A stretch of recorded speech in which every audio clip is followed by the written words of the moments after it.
ஒரு குட்டி கதை சொல்லிட்டா. இந்த திருகோணமலையில் நம்ம பின்தொடர ஒரு தங்கை ஒருத்தங்க, அண்ணா எங்கள் வீட்டுக்கு வந்து சாப்பிடுங்கண்ணா, எங்கள் அம்மா உங்க விசிறி அப்படின்னாங்க. நாம தான் ஓசி சோறுக்கும் ஒரு கோவல மோருக்கும் முந்திக்கிட்டு ஓடுவோமே, சரி வந்துடுறேன் அப்படின்ட்டேன். சாப்பிட்றதுக்கு முன்னாடி நம்ம உபயத்தாருக்கு நன்றி சொல்லுவோம், நம்ம ஸ்பான்சருக்கு. இவங்கெல்லாம் இந்த பயணம் சிறப்பாக இருந்திருக்காது. நான் இன்னைக்கு திருகோணமலையிலிருந்து மட்டக்களப்புக்கு போற நாள். சரி, நான் மட்டக்களப்பு போறதுக்கு முன்னாடி உங்க வீட்டுக்கு வந்து சாப்பிட்டு போறேன் அப்படின்னு சொல்லி மதிய வேலையில போனேன். பெண்ணினத்தோட மிக சிறந்த நகை புன்னகையோட நம்மள அந்த அம்மா வரவேற்றாங்க. உள்ள போனேன். நான் என்னமோ நமக்கு ஓரிரு உணவு வகைகளை சமைச்சு ஓங்குத்தாங்க நம்ம கவனிப்பாங்கன்னு பார்த்தா 6 உணவு வகைகளை செஞ்சு நம்மள ஆச்சரியத்துல அசத்தி போட்டாங்கப்பா. கனவா என்ன, மீன் என்ன, இறால் என்ன, சோறு என்ன, முட்டை என்ன, பழங்கள் என்ன, அடடடா. அப்படியே அவங்க சமைச்ச உணவெல்லாம் பார்த்து நாக்குல எச்சி ஊறிட்டு இருக்கப்பதான் நம்ம தங்கை அங்க வந்தாங்க. இவங்க தான்ப்பா நம்மள சாப்பிட கூப்பிட்டாங்க. எனக்கு பயணத்துல கிடைக்கிற இந்த புது உறவுகள் எல்லாமே வந்து உற்சாகத்தை கொடுக்கும். அப்படி உண்மையா நமக்கு உற்சாகத்தை கொடுத்த அன்பு இந்த தங்கையோடது, அவங்க அம்மாவோடது. அவங்களோட வணக்கத்தை கேட்டுருங்க.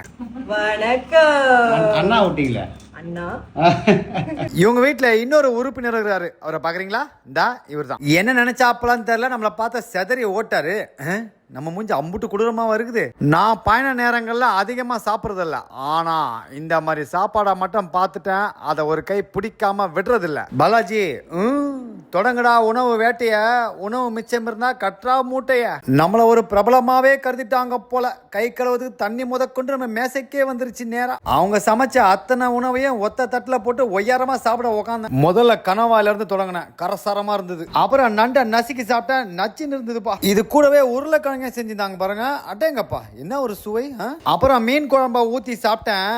மிச்சம் வைக்காம சாப்பிட்டேன். அவ்வளோ ருசி. நான் சாப்பிட்டு இருக்கும் போது தங்கை வெளியில போகணும்னு சொன்னாங்க. அவங்க போறதுக்கு முன்னாடி இந்த மாதிரி உணவு கொடுத்ததுக்கு நன்றி அப்படியே அவங்க நன்றி சொல்லிட்டு மீண்டும் சாப்பிட உட்காந்தேன். கொஞ்ச நேரத்துல வயிறே வாயை விட்டு திட்டுற அளவுக்கு அவ்வளவு சாப்பிட்டேன். நான் இவ்வளவு சாப்பிட்டதுக்கு முக்கியமான காரணம் அந்த உணவோட சுவைப்பா. தட்டுலையும் எதுவும் மிச்சம் வைக்கல, நம்ம கையிலயும் மிச்சம் வைக்கல, நக்கி தள்ளிட்டம்பா. சபாடி சாப்பிட்டே களைச்சு போனேன்டா. எங்க போறீங்க? இன்னும் முடியல, ஒரு முக்கியமான விஷயம் இருக்குது. நான் இவங்ககிட்ட பேசிட்டு இருக்கும் போது கித்தூள் தயிர் சாப்பிடணும் ஆசையா இருக்குன்னா உடனே வாங்கி வச்சிட்டாங்க. இந்த கித்தூள் தயிரை பத்தி தனியா ஒரு குட்டி கதையா வச்சிருக்கிறேன், அதை பத்தி அப்புறம் பார்ப்போம். இப்ப இதை சாப்பிடுவோம். இதுதான் கித்தூள், நம்ம ஊர் கருப்பட்டி தேன் மாதிரி. பழக்கமே இல்ல இந்த பந்தாவை பாத்தீங்களா? இதுக்கு ஒன்றும் குறைச்சல் இல்ல. அந்த கித்தூள் குப்பியை திறந்து லேசாக முகர்ந்து அந்த எருமை தயிரை இன்னொரு கிண்ணத்தில் பகிர்ந்து அந்த கித்தூளை குப்பி வழியாக உமிழ்ந்து அதை உணர்ந்து சாப்பிட்டீங்கன்னு வச்சீங்களேன், மனம் நெகிழ்ந்து போகும். இதை நான் எப்ப சாப்பிட ஆரம்பிச்சனோ அப்போதுல இருந்து எனக்கு பிடிச்ச மிகச்சிறந்த உணவுகள்ல இதுவும் ஒன்னாயிருச்சு. அவங்க சமைச்ச சாப்பாடு மட்டுமல்ல, அவங்க கொடுத்த இந்த ஈற்றுணவு, அதாவது டிசர்ட், அதுவும் அருமையா ரசிச்சு சாப்பிட்டேன். யாருனே தெரியாது நமக்கு இம்புட்டு சமைச்சு கொடுத்துருக்காங்களே, ஒருவேளை பாசத்தை காட்டி நல்லா பழகிட்டு அவ்வளவுதான் போல இருக்குது. ஒளிப்பட கருவிக்கு முன்னாடி வாங்க, உங்களுக்கு நன்றி சொல்லணும் அப்படின்னா வரமாட்டேன்ட்டாங்க. உணவை சமைச்சதுக்கும் அன்பை பகிர்ந்ததுக்கும் அந்த அம்மாவுக்கும் தங்க காயத்ரிக்கும் நன்றி சொல்லிட்டு நான் மட்டக்களப்புக்கு கிளம்பிட்டேன். போறதுக்கு முன்னாடி நம்ம உபயத்தாருக்கு நன்றி சொல்லுவோம்ப்பா, நம்ம ஸ்பான்சருக்கு. இவங்க எல்லாம் பயணம் சிறப்பா இருந்திருக்காது.